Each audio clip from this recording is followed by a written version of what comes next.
รรมะยำแรงแสดงแล้วเล่าศรัทธาหนุ่มเท่าที่ฟังรายการเสียงที่ได้ฟังมักกล่าวขับขานคือเสียงได้ฟังจากอาตมาเสน่ห์กาหลงว่าอันขอเจริญสุขเจริญสีเจริญมีเจริญไว้เจริญจิตเจริญใจ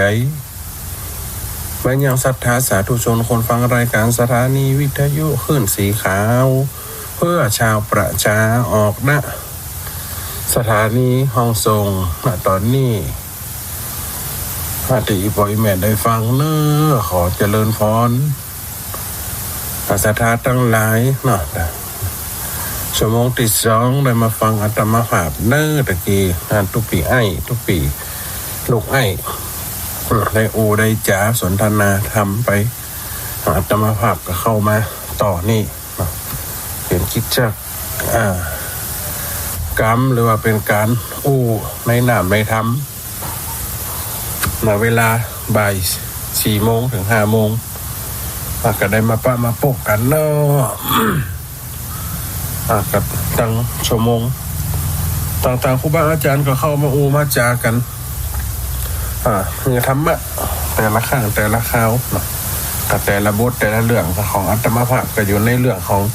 ธรรมเมืองปืนบ้านเจ้าจันตคาปูจีอยู่เนอะช่วงนี้ก็ฮ้อนเนาะอีปอยแมนเนาะ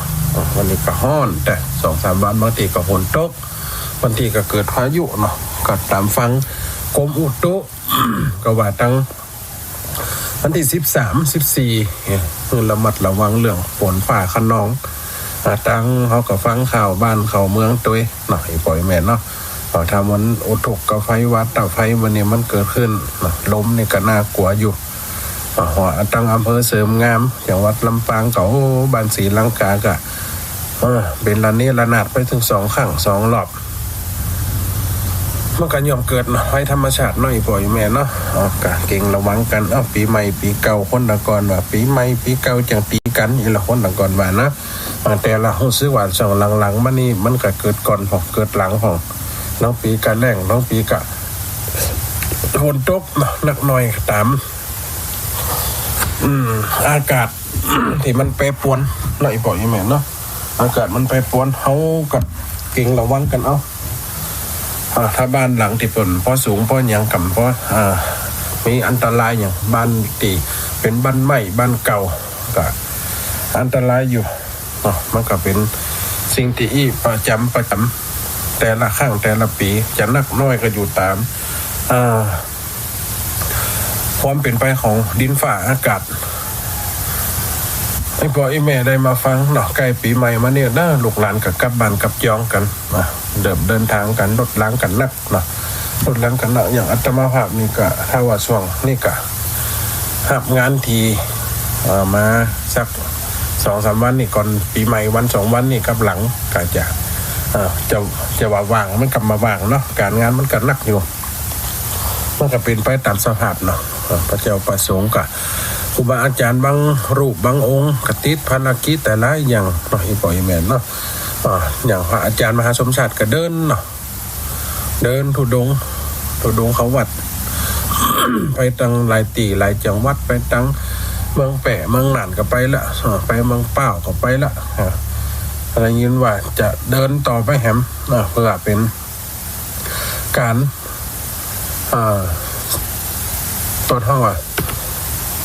ได้ปัจจัยหรือว่าส่วนปัจจัยที่อีพ่อแม่ได้รวบรวมไว้ที่ยืนการถวายพระอาจารย์ก็จะไว้เป็นทุนการศึกษาของละอ่อน ที่พระอาจารย์เป็นตั้งปฏิฐานตั้งจิตตั้งใจไว้ที่จะทำไปเลยพระอาจารย์ก็ทำมาทุกปีแต่อากาศก็ร้อนเนอะอากาศก็ร้อนอยู่ก็นาดีเห็นดูเหมือนกันเนาะพระสงฆ์องค์เจ้าเดินด้วยสุมาได้ตีนเปล่าผ่องใส่เกือบใส่กวนผ่องกระตามวาระตามเหตุเนาะพักตามปัจจาประกรรมเดินไปเลยเนาะแล้วก็วันที่ประมาณ19 พฤษภาคมเนี่ยได้ยินว่าอาจารย์เจ้าก็ว่าจะมีการ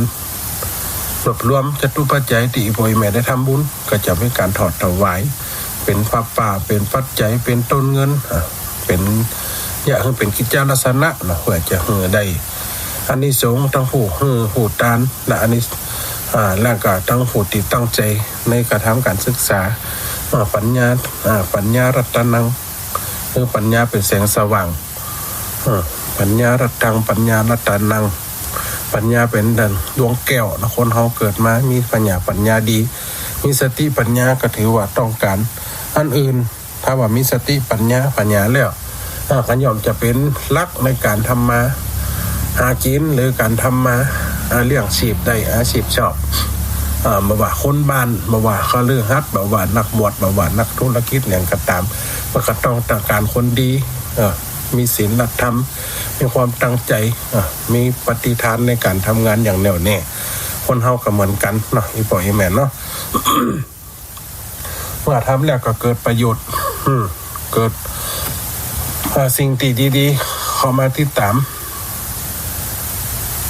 ก็เหมือนทำเรื่องจันทคาปูจีหน่อยปล่อยแมนเนาะที่อาตมาภาพได้อ่านไปเล่าไปก็เหมือนเขาผ่องได้ห่างหายไปผ่องอันนี้ก็เจ้าจันทคาเจ้าสุริยาขาดครับจันทขาด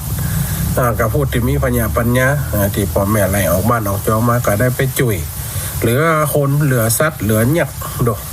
จุยเหลือหมดสุดท้ายก็มาได้ดีที่ เมืองจำปานคร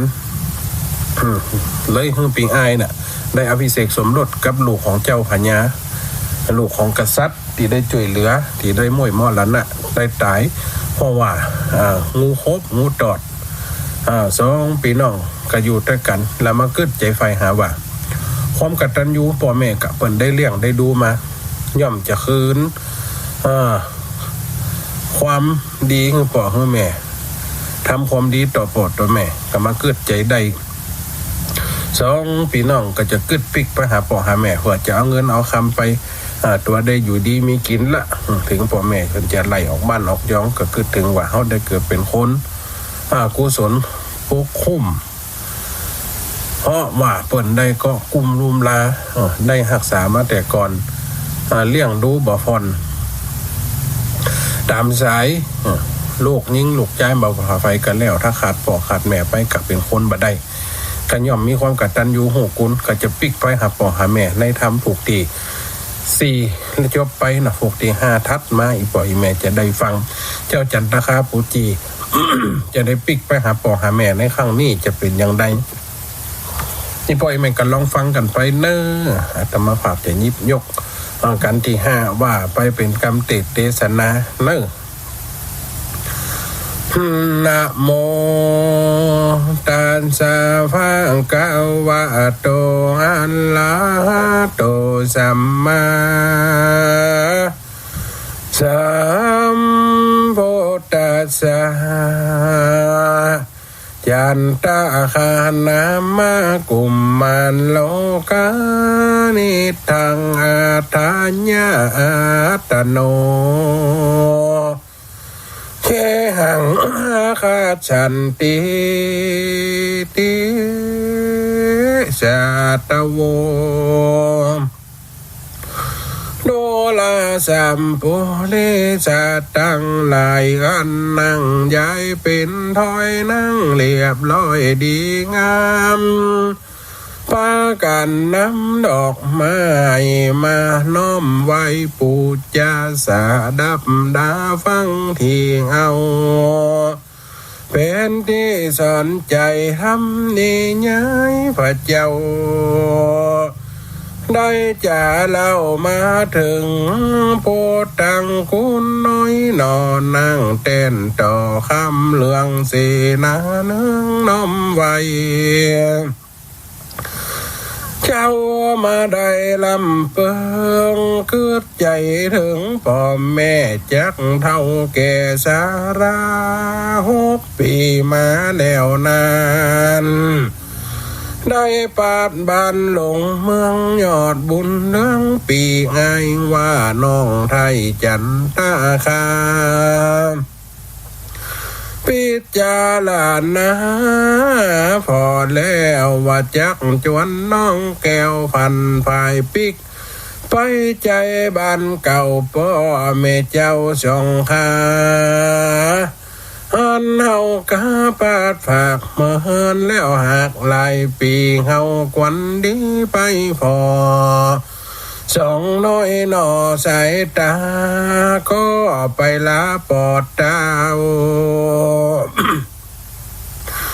อันเป็นเจ้าทรงธรรมก็ใครกำกับไว้ว่าลูกไทยสายตาจากขอลาปอดดาวกับน้องเนาสุดถ้าจะไปแอวหาพ่อแม่จักเท่าแก่สันใดสองนงไว้เก่าได้หูไข่ปันส่วนองค์คำปอดดาวกันว่าเจ้าจากไปเสนาในไฟฟ้า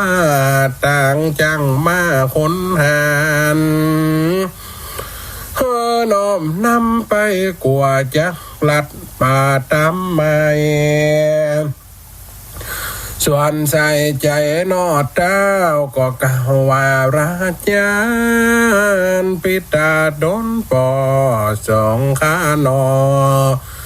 จากไปขอใส่ใจปอดเจ้าจงปันเล่านาว่าสาเป่ากาเรือแร่นนาคาบอกแกวนเตียวตั้งเสนานางน้อยใหญ่ข้าบ่ใจจักเอาขอสะเป่าลำกากับเสื้อฟ้าขวาทงทำมาลงแผ่นซอยคำแดงห้อยลายทงกาบลำไม่บงป้องหนุ่มมัดอุ้มลุ่มเป็นแป้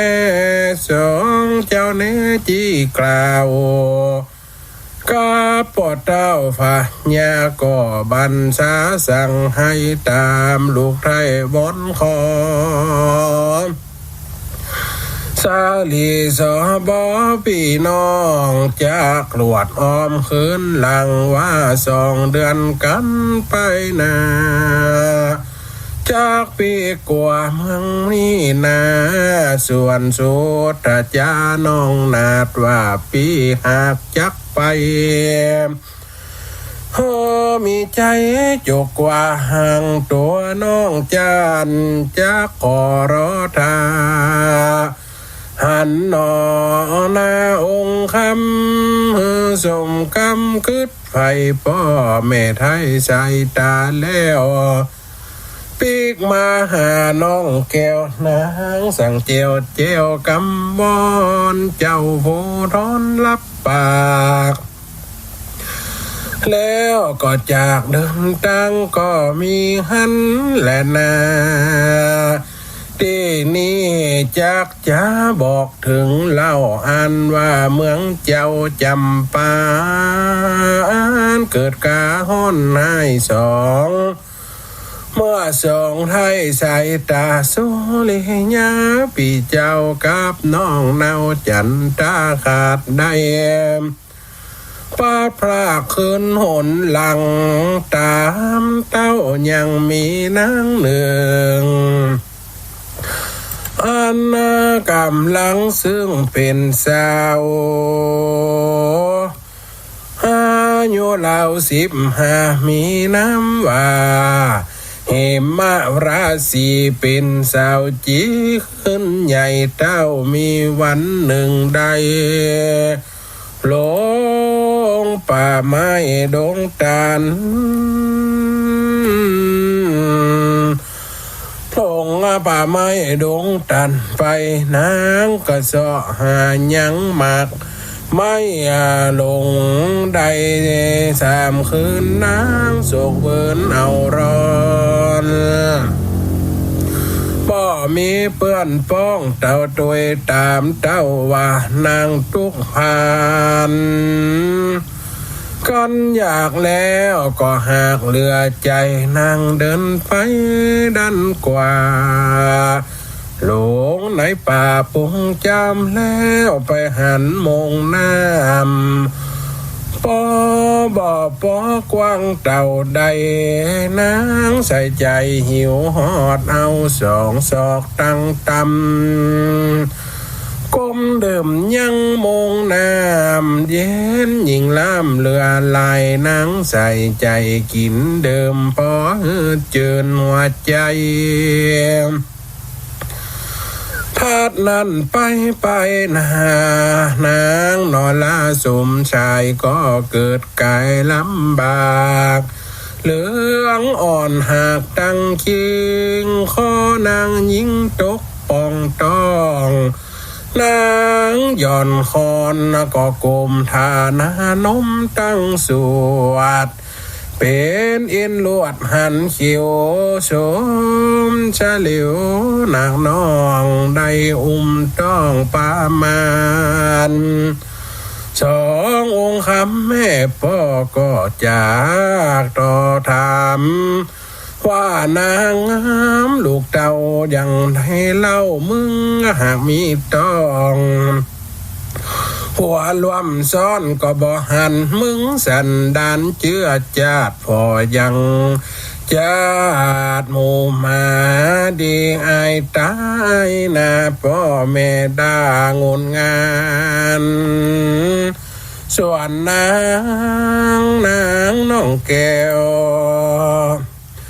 ตัวลูกแล้วสัดอย่างบ่ได้ทำสงเสพตัวกิเลสเสียสีบ่เคยมีดังอ่า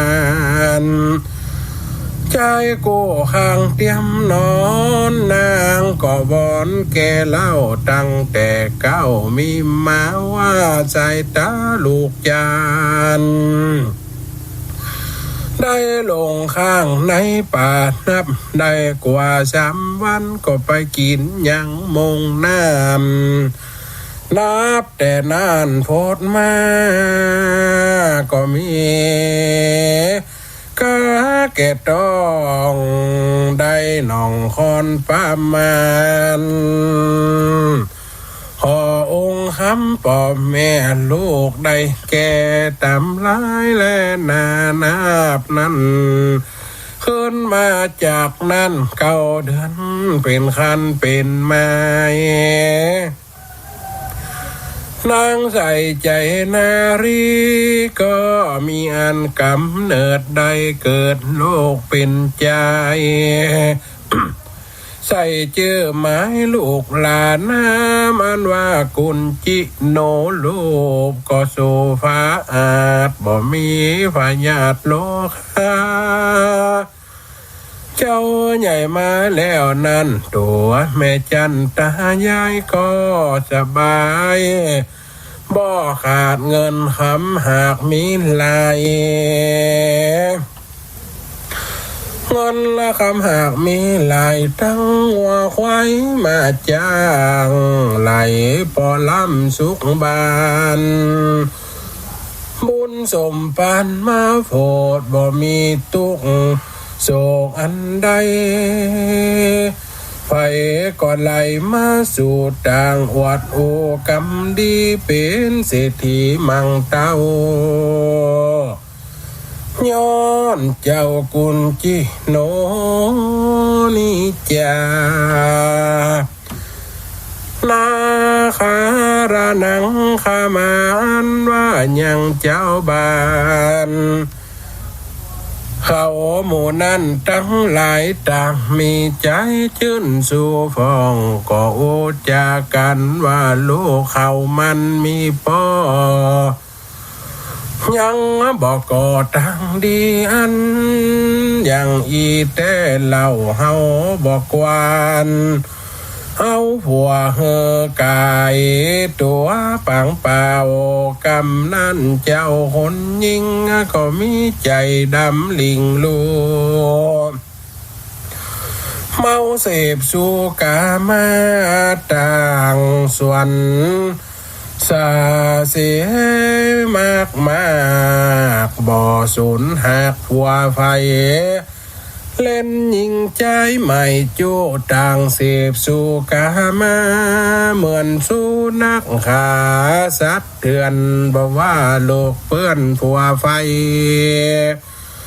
คนน่ะยิงใจไฟบ่ห้ามโลกเจ้าบ้านเจ้าจ้องมามันต้องบ่มีพอบ้านเมืองก็ห่อนให้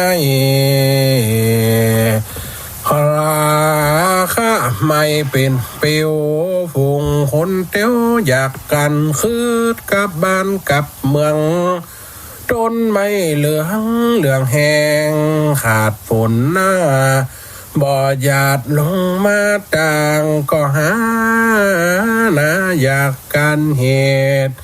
เกิดอันมีไฟยิ่งจังไรคบอยู่คืดเกิดอยู่กับเมืองนั่นแต่และนาโสราจารย์ว่าพญาปันทุราชเจ้ายศอาจเมืองจำปาก็ห้องหาหมอหนเท่าลงเล่าบวกขุนหารเขียนกระดานลงเลขว่าบ่เศษบ่ว่าเศษอันบ่ดีการะกินนี้บังเกิดหญิงบ่ประเสริฐมีหลายเขามักเสือเขามักใจเสพจูกันเขาอยู่จักใดบ้านเมืองไว้ไม่มาดเกิดอุบาทกาลีอันใดมีคำสั่งเอานางนั้นประหารเอามางานเข้าเสพเพราะเป็นเหตุชิบหายขอไว้องค์นายโปรดเต้าตามเงื่อนเก้ามีมาหันนะพญาปันตุราชก็มีอาจกำไปสั่งคนไหนข้าใจจับตัวใดยิงนางคนสันดานเจื้อจาดมีโลกหากกับตัวอันหาผัวบ่ได้จับมันไว้ใส่ไตส่วนเล่ด่วนไปปันก็มีวันนั้นนั่นแหละนะยามนั้นนะแต่เล่าผงหมู่เล่าประจาพากันมาพร้อมพังมาตีนางล้านหลวงคนปันพวงอดเอาผงคนเล่าเนืองนั้นเข้าป่ากันนะไข่หูหมูนางจู้มันน่าผูกเต้ามีลูกบ่มีผัวพระเหนือหัวตันสั่งคนไหลหลังมาก็ไหลหมอนป้อยเปิ้นเลี้ยงคนมาเสียงจดเจียตึงไตเหนือตกออกพระก็ออกปากทำนางสามัญถอยจ่าอัวเจ้าฟ้ายศหลวงขอไต่ส่วนถามกล่าวสูนี้เล่าเสียสินพิษแผ่นดินห้อนไม่ปากันใดเสพกามสินข้อสามพระเจ้าบอกปันเล่ากาเมไฟบ่เตไฟเป็นคนเตะแต่เก้าอันสู่เล่าพิษทำหกปันนางจะเก่าก็กุมเก่าวันที่ว่านางเหมราศีน้องเนาอันเป็นเก้าละกะตำขาบานหันแต่โดนลูกมันจนป้อใหญ่เป็นเศรษฐีใหม่ This sound is processed by StereoTool. Go to stereotool.com. ว่ากำมาเขาเก่ามีมาบ่ใจว่าจ๋าแต่เก่าข้าบาดเจ้าปงปันว่าแต่อันหลวงแล้วขอน้องแก้วหลงป่าเพราะสอดล่าหากินใจเมาวินนอนใหม่ไปปะใส่โมงน้ำได้กินซ้ำ เลินลงนับแต่โหนนั่นเหล่าตัวข้าเจ้าปามานส่วนพญาธรรมจอมลาดไอใจอำมาตย์คนในตีกองไฟงั้นใหญ่ว่าเฮือนนางไต่ไปปันนะว่ากันอันมีแต่อยากนั่งแก้ไขปันขอไม่ขอเฮือไฟร้อนเล่าว่าตาดับเป็นเต้าตันควันถ้า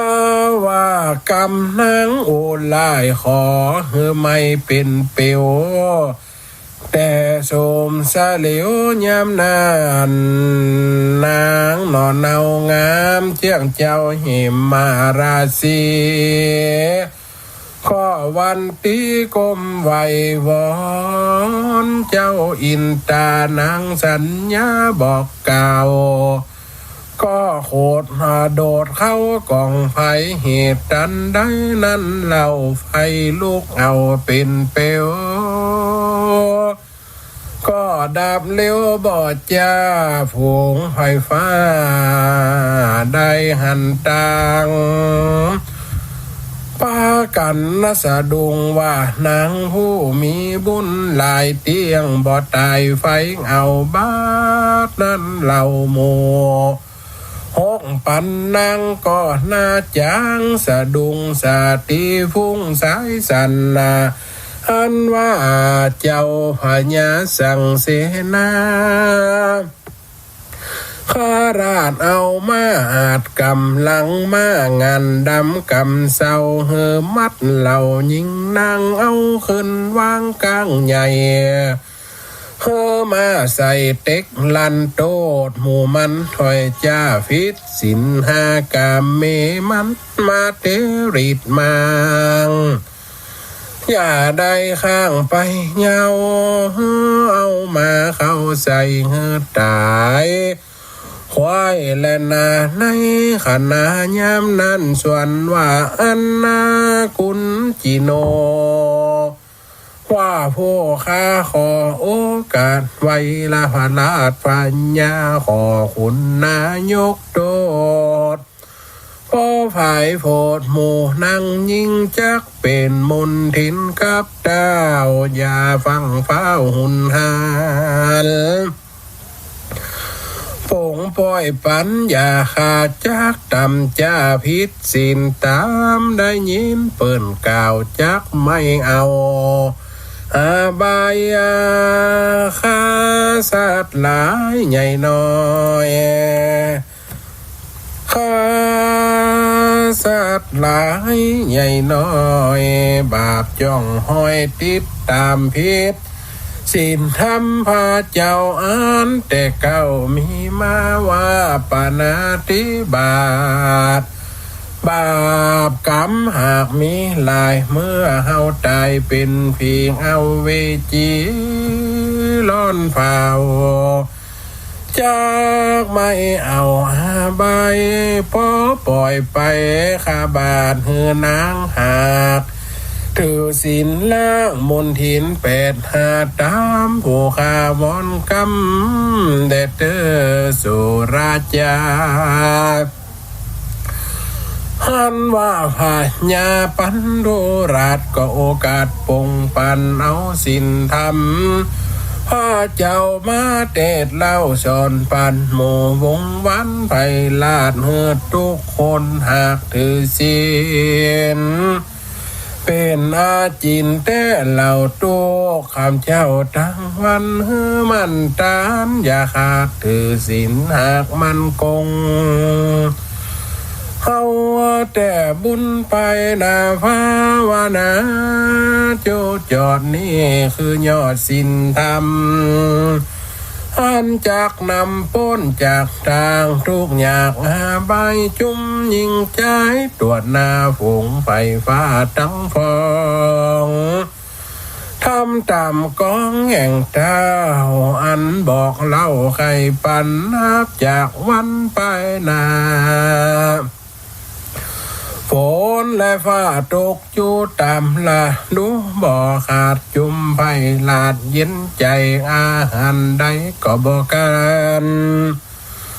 หมู่เจ้าบ้านสุขขาเมืองเพื่อนมาเหมือนเก่านาบนั้นเรามีมาตัดสมาเหตุนั่นใจพาที่ไว้สัพปัญญูตนเป็นคู่แก่โลกดาบทุกโศกภัยมันว่าสินธรรมนี่เหล่าเมแต่เก่าเดิมมาคนเราระหนุ่มเท่าควันเอาเข้าในใจอย่าห่างไกลตัวเก่าเป็นก็เล่ากำบังไว้ป้องกันตัวนาคือสินหามีคุณมันลงทุนถือหาคือเว้นจากปานาเว้นคำคาสัตเสียงกวนน้อมลิงเมตตาเฮือคุณน้าไฟน้อยไฟห้อยสัตใหญ่น้อยตั้งหลายนี่จ้าอาทินนานี่เล่าอันว่าเขาและของบอกควันพองหลูมักโปนจริงลักของด้านอันเปิ้นห้ามห่วงแหนบอกควันแหนเมื่อว่าหานแต่ใดขอสามไปแต่นั่นกวนซื้ออันกูของกับกูนอนตัวเก่ากาไม่เหล่าพิษสินใจดำนินชอบสู่คบเล่นโจมเฮียผัวจักมองมัวเอาล้อนจักไม่คอนเกหาขอห่อเฮือนกาแตกป้ายเฮือกวนใดเว้นจากลำบากเล่นหาอันสุลาน้ำเหล่านี้ก็เจ้าพิษสินกันได้กินลำบากจักเกิดพญาตกับตนพอเมาหุ่นหอนไม่กวันดีเวนและนาขอสุราขอมูสาสุดได้คือปากให้ใส่ความก้าวกำหันจูหลอกอูกับกอกปินกำมักใส่ความคนอื่นฮือเกิดขึ้นตั้งวายสินตั้งหลาย5 เศษละการได้ถือเกณฑ์กับตนจักเป็นมงคลพาเสดจากบังเกิดมีมาองค์พุทธาติไวเทศนาไว้หนหลังนี้ใหญ่ทำพระเจ้าได้จะเล่าบรรยายถึงเมืองจำปาแห่งห้องสุขพรำพองเย็นใจเอาสินใส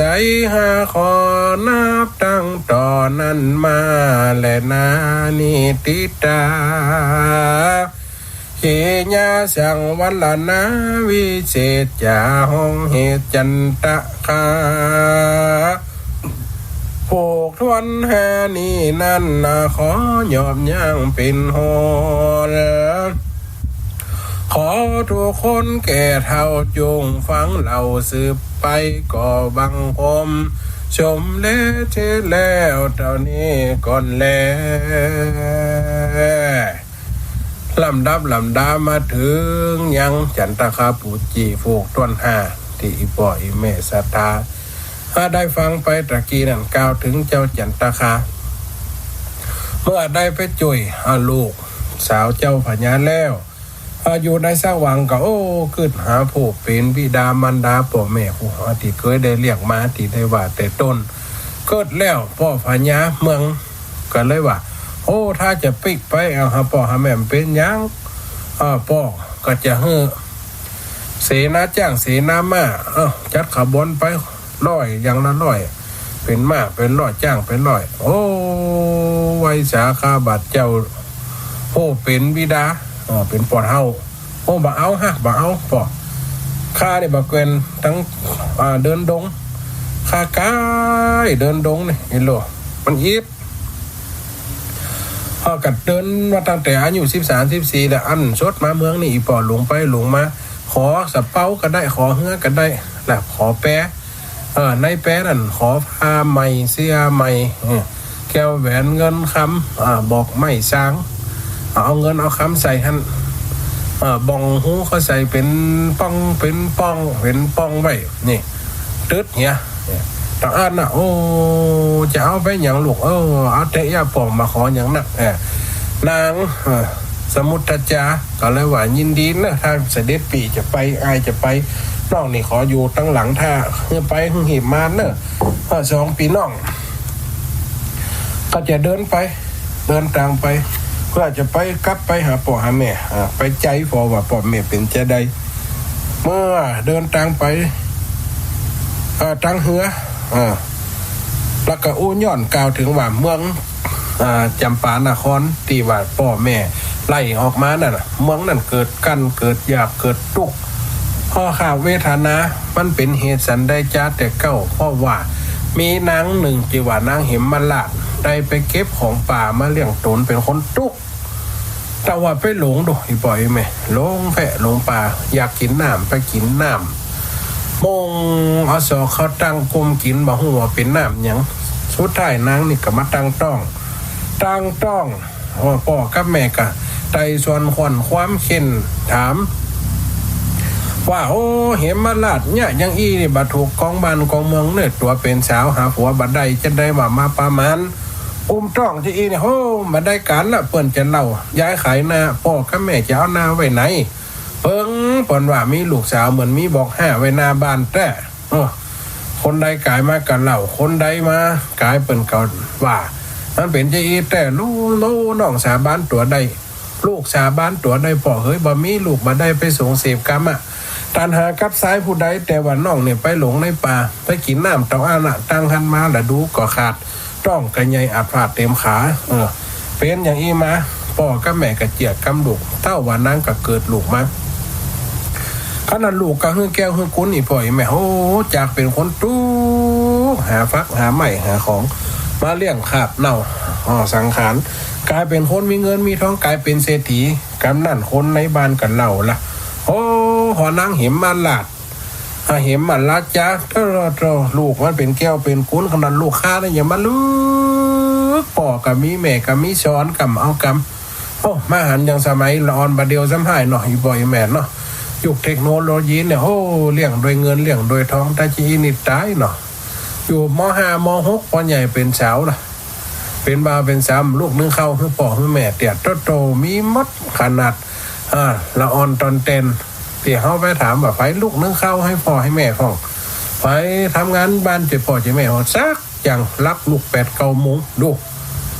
รับลูกกินเฮียเปิ่นแกงฟักแกงใหม่มันกินอาหารดีๆก่อนเนี่ยละออนเดียวอีกบ่อยไหม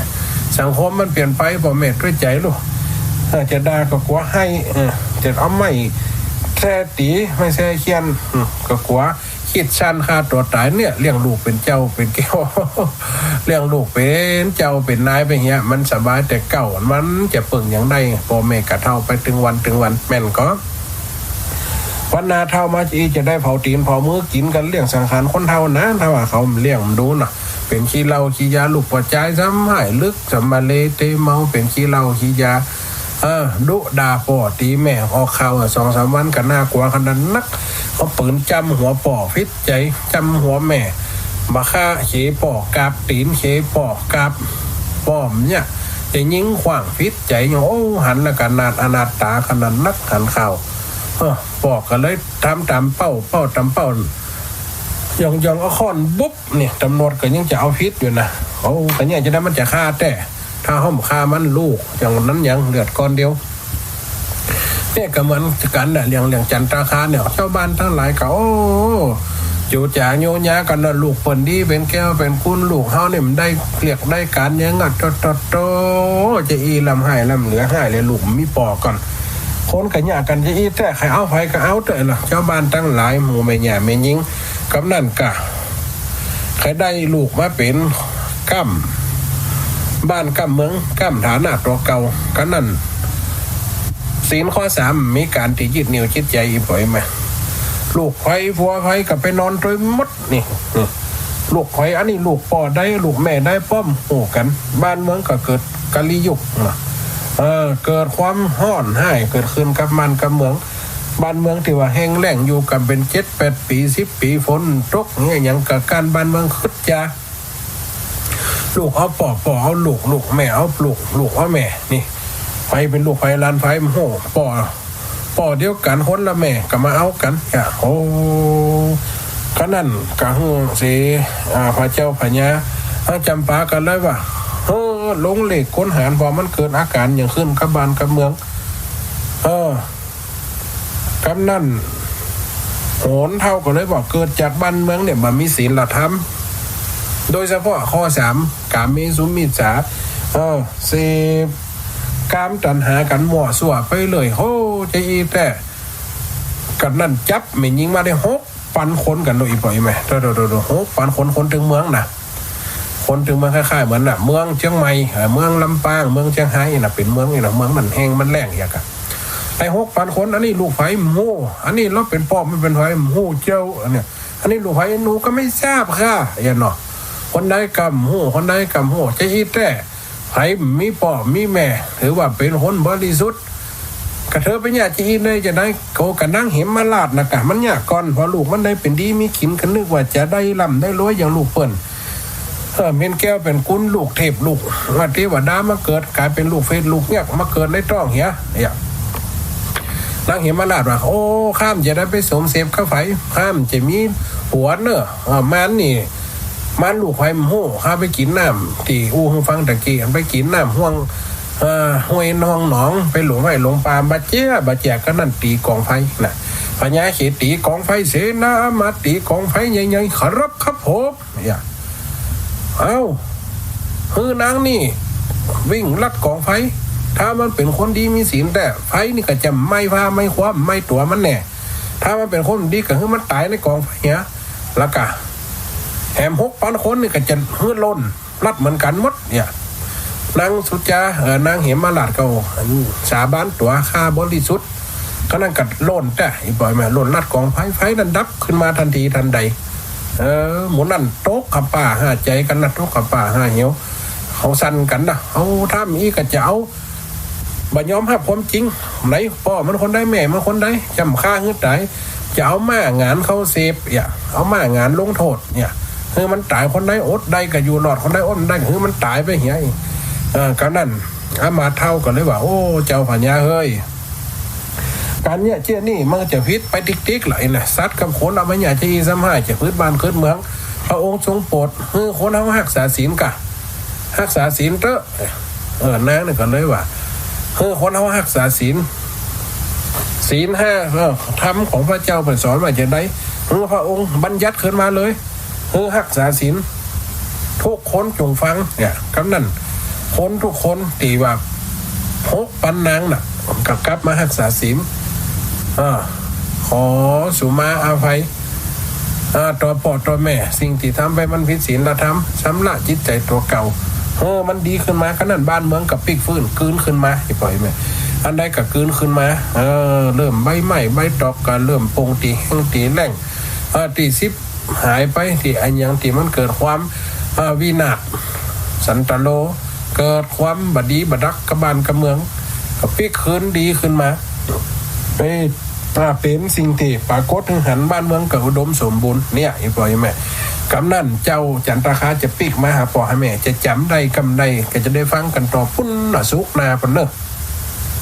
ทำตรงไปติดงานที่ไหนนะสุกนาวันเขาจะได้มาฟังกันแฮมจะเป็นอย่างได้ต่อเนาะเจ้าจะมาปิกหาพ่อหาแม่จะได้มาคำพ่อคำแม่แต่ก็จะเนี่ยก็เป็นสิ่งที่ปล่อยแม่ได้ฟังสิ่งบนนี้ก็คือทำเรื่องจันทคาปูจีคำผ้าจันทคาปูจีในน้ำในธรรมอัตมาภาพได้ยิบยกสาธุขึ้นมาอีพ่ออีแม่ได้ฟัง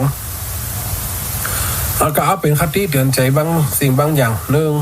อย่างศีลธรรมในพวกที่สอนถึงศีลธรรมความเมตตากรุณาศีลพระเจ้านี่มันเป็นจะได้ตั้งตนไว้กับตัวอธิษฐานไว้ปานาอธินนากาเมมุสาสุลาสิ่งเหล่านี้คือการตั้งตัวตั้งตนบางขาดจากตนจากตัวอีปล่อยแม่ ศีลธรรมเนี่ยเป็นสิ่งที่เป็นทรัพย์กับตัวเปิ้นว่าสีเลนะสุขติยันติของกันทุเจ้าสรุปศีลนั่นเนาะสีเลนะสุขติยันติศีลปาไปถึงความสุขเนี่ยนะคะนี่ศีเลนะโภคสัมปทาศีลจะนำซึ่งมาโภคทรัพย์มีทรัพย์มีศีลกระดอเพราะองค์ศีลเนี่ยนี่สีเลนะสุขติยันติสีเลนะโภคสัมปทาสีเลนะนิพุติยันติศีลฟ้าไปถึงนิพพานใดสมานี่คนเฮายึดถือเอามาปฏิบัติเอามาเป็นที่ยึดเหนี่ยวจิตใจว่าคนบ้านทั่วไปว่ายิงว่าใจทุกอย่างเนี่ยเขามีศีลสัตว์มาว่าสัตว์ที่กินเนื้อกินหนังเป็นเสือเป็นแมวเป็นหนูเป็นหมาเป็นไก่เนี่ยที่มันกินสัตว์ของสัตว์นี่เขาบ่มีบาปเพราะเขาเกิดมาเป็นวัฏจักรโลกมันห้องเป็นวัฏจักรกับมันเป็นไปตามสภาพสัตว์มันกินสัตว์ถ้ามันกินสัตว์วันนี้มันก็เลี้ยงตัวมันได้เสือมันก็ย่อมกินสัตว์กินวัวกินควายกินกวางกินว่านกินหมูป่าหมาในนี่สิ่งพวกนี้มันก็ย่อมกินกันงูควายก็กินยาไปมันจะบรรล่ำเขตล่ำเด่นกันควายที่ไหนกินจีนนิ่มมีเนาะหมูที่ไหนมากินจีนนิ่มมีนอกจากมันจะเป็นโพงกันเนาะ เป็นโพงก็คือวิปลาสในตัวเขาเกิดถาดแปรปรวนมันก็เป็นจะอ่านไปอีพ่ออีแม่ได้ฟังอาตมาภาพได้โอมาเนาะจ๋ามาเนาะเวลาก็ล่วงเลยมาละใกล้จะ5 โมงนี่ละอีพ่ออีแม่เนี่ยแรงแปลงกินอย่างจ้าเนาะฝนจะตกก็จ้านี่ก็สีลมมาบึ้งๆนี่เหมือนกันนะ ลมมาบึ้งๆนี่เหมือนกันมันจะเป็นยังไงอีกบ่อยไหมก็รอฟังกันไปเนาะถ้าคนใดจะฟังก็หรือว่าจะโทรเข้ามาโอก็ได้ก็สรุปจนจบในชั่วโมงนี้รู้สึกว่าลมเห็นละของเราได้ยินกันในโซ่นี่กำลังจะมาแต่กะกรมอุตุก็เล่าไปตะกี้แล้วนะกรมอุตุก็ได้แจ้งกันแล้วให้ระมัดระวังก่อนปีใหม่ฝนฟ้าอากาศมันแปรปรวนลมแต่เฮ้ย เนี่ยมันก็เป็นไปตามธรรมชาติก็ถ้ามันตกก่อนปีใหม่ก็ดีหน่อยป่วยแม่หน่อยมันก็จะได้ชำระล้างด้วยความร้อนหมอกควันก็จะหายไปช่วงก่อนกับบ้านเมืองก็เกิดความแห้งแล้งหมอกควันขึ้นมาอย่างวุ่นวายที่จิตใจมันสะอาดจิตใจเดี๋ยวปะโอโซนอากาศมันเกิดความเป็นมลพิษบางก่อนเชียงใหม่ก็ติดชาติขนาดนักแล้วก็มาลำปางนี่ก็แม่ห้องสอนนี่ก็น่านไหลกันไปไหลกันมาหมอกควันนี่มันไหลไปตามอากาศเหมือนกันที่ไหนมันลมปัดไปมันกับไปคอนอยู่หันเนี่ยคนเขาก็เกิดความแบบหม่อนอกแบบหม่อนใจเกิดความเป็นปิติสุขกับจิตใจหน่อยปล่อยแม่นำว่าอาการว่าโคนมนแล้วพิษสิ่งวันนี้ก็จะก่อเกิดถึงความเป็นไปที่ถึงความอากาศมันเปลี่ยนแปลงสาธุโยมยายแก้วไปตั้งสาธุไปตั้งใดกันติดงานขนาดหน้าส่วงนี้โอ้ทุกใจกันได้เป่าวงกันตั้งถ่ายเจมดยายตั้งถ่ายเจมดเดี๋ยวแกมันเป็นอย่างไรยายเนาะสถานการณ์มันก็เป็นไปตามสภาวะการงานมันกันนักทันทีในกระฝนตกแล้วเฮ้ยบ้านซบคอมน้ำปางผลลงขนาดนักกว่าเรามีผลสูงมากพอนี่ร่มได้เนาะแต่ของบ้านเขาก็เริ่มตกเนี่ยไอ้ปล่อยแม่เนี่ยสาธุโยมยายน้อยฝนตกไหมท่าโทษตกว่าเจ้าแม่ฟังอยู่นะฝนตกแล้วฟ้าห้องคำท่าโทก็ได้แม่นะอันตรายด่าประเดี๋ยวนี้แม่เป็นกำลังใจแม่ฟังอยู่นี่แล้วสาธุแขนห้องกาจิ๊บเอลดีมาละเจ้า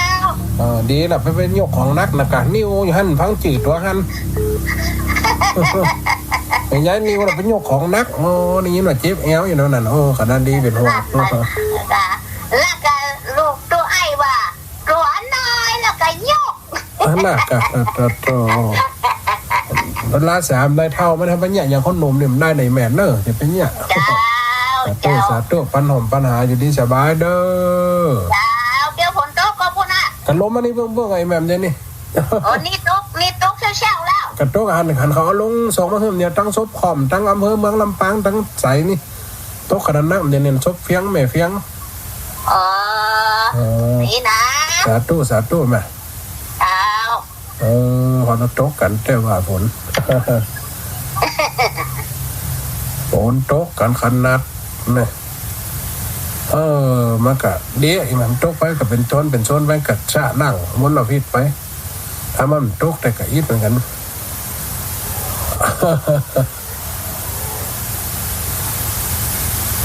เนาะปองก็จะเสาะอย่าแรงแปลงกินกันละคำมาละไอ้บ่อยแม่นเนาะยมใหญ่ยายแก้วกับตะกี้กะตั้งน่าจะหมดไปมันเป็นยังระยะเนาะดีละในเช็คว่ายังฟังกันอยู่ไม่เป็นไรไหนบ่อยแม่เราเวลากันไหลกลมานี่นั่นนะฝนก็จะโตกมานี่ล่ะนะดูตอนนี้ก็โตกขนาดนั้นตั้งก้อขานี่อันนี้ตั้งเกาะขานี่ตั้งบานหาดปูได้กับโต๊ะขนาดเด้อหันเป็นทรงมากนี่ก่อนลูกมือเติมเลยโต๊ะแต่เฮ้ย ไอ้พ่ออีแม่เนาะก็ขออยู่ดีมีสุขกันนะปีใหม่นี่ก็ได้อวยพรก่อนปีใหม่ในพ่ออีแม่เนาะเพื่อจะได้เข้ารายการให้มันได้หมดเปิ้นน่ะอีวังหนตุดีแหละอาจจะในวันนี้ปีเก่าผ่านพ้นไปปีใหม่เข้ามาคนเฒ่าคนแก่อีพ่ออีแม่ก็ขอให้มีบุญสมปานเนาะขอให้สุขกายสบายใจโรคภัยไข้เจ็บอย่ามาใกล้คนฟังรายการทั้งหลายบอกว่ายิ่งบอกว่าจ้าคนเฒ่าคนแก่ที่ฟังนี่แม่นว่าลูกเต้าดาวหลานมากันละว่าดำหัวก็ขอให้อยู่ดีมีสุขในน้ำทางสถานีอาตมาภาพก็ยกขึ้นมาเหมือนกันขอเอาป้อนปันให้พ่ออีแม่ให้ได้สุขกว่าแผ่ทั่วถึงกันเน้อสุขสำราญไปใจห่างจากไฟไกลจากเว้นนะจะได้มาใส่เดือน8ป่อสุขจุวันยามสวัสดีมีใจมีโจกก่อนปีใหม่นี่เน้อเรียกปีใหม่ก็มีบุญสมปานเหมือนกันเน้อการเราว่านำหัวฝานทั้งสถานีครูบาอาจารย์ประกาศคงจะจัดกิจกรรมกันอยู่จ้ะเนาะก็จะได้ปีนี้ก็ห่างงัดกูปีเข้าไปที่วัด ตั้งปนตั้งร้อยรอเนาะไปตั้งวัดเหล่ามนทาเนาะปีนี้กับหันอีปอยแม่ว่าจะได้ครูบาอาจารย์ว่าจะได้เนาะก็คงจะเนี่ยบ้านไผ่บ้านมันเนาะก็พอดีตั้งรถตั้งร้านส่งปีใหม่มากันหนักต้อยเนาะกิจกรรมบางอย่างคนก็งดก็ดีก่อนกันยังช่วงนี้ก็เกิดหลายอย่างแผ่นดินไหวฝนตกมันถวดนี่กันไปไหนบ่อยแม่เนาะด้วยความห่วงใยจากนักจัดรายการครูบาอาจารย์หลายๆลูกหลายๆองค์อาตมาภาพก็เอาป้อนมาปันเห็นได้แค่น้อยนึงถ้าได้เข้ารายการวันติดถ้าว่ามาติดธุระไหนก็จะได้เข้ารายการเหมือนกันนะก่อนจะลาก่อนไปบ่อยแม่นะขออยู่ดีมีใจเนอะมีอายุวันน่ะสุขภาพละเนาะอยู่สุขกายสบายใจปีใหม่แก้วก็ขอให้ได้แก้วได้แสงได้แก้วได้แหวนเนอะอยู่ดีสบายคู่คนเนอะสาธุเจริญพร